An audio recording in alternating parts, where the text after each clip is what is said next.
শ্ৰদ্ধাৰ ৰাইজ, পোনপ্ৰথমে অসম ৰাজ্যিক গ্ৰামীণ জীৱিকা অভিযানৰ নৌকা উন্নয়ন খণ্ডৰ তৰফৰ পৰা সকলোলৈকে সাদৰ সম্ভাষণ জনালো।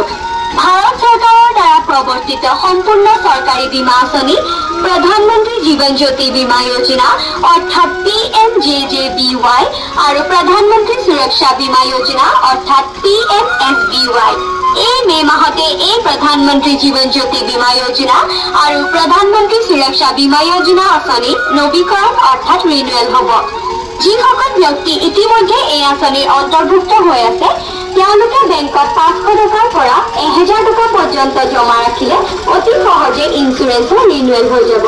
প্ৰধানমন্ত্ৰী সুৰক্ষা বীমা যোজনাৰ বাবে বছৰি মাত্ৰ 20 টকা আৰু প্ৰধানমন্ত্ৰী জীৱন জ্যোতি যোজনাৰ বাবে বছৰি মাত্ৰ 436 টকা জমা পৰিশোধ কৰিব লগা হয়, যাৰ বাবদ 2 লাখ টকাকৈ সৰ্বমুঠ 4 লাখ টকা বীমা সুৰক্ষা লাভ কৰিব পৰা যায়।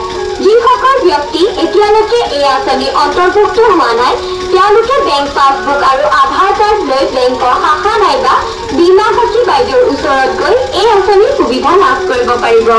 প্ৰধানমন্ত্ৰী সুৰক্ষা বীমা যোজনা যাৰ প্ৰিমিয়াম কেৱল 20 টকা, তাৰ অধীনত 18 পৰা 70 বছৰীয়া ব্যক্তিয়ে 2 লাখ টকা দুৰ্ঘটনাযুক্ত বীমা যোজনা লাভ কৰে।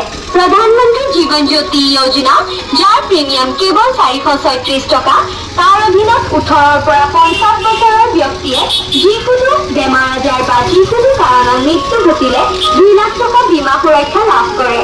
এই দুয়োটা আঁচনিৰ সময়সীমা প্ৰতি বছৰে 1 জুনৰ পৰা 30 মেলৈকে। গতিকে পলম নকৰি আহকচোন ৰাইজ, নিজৰ বেংকৰ শাখাত 500 পৰা 1000 টকা জমা ৰাখি এই আঁচনিৰ অংশীদাৰ হওক। ভাৰত চৰকাৰে ৰূপায়ণ কৰা আন এখন বিলাসী আঁচনি হৈছে অটল পেঞ্চন যোজনা।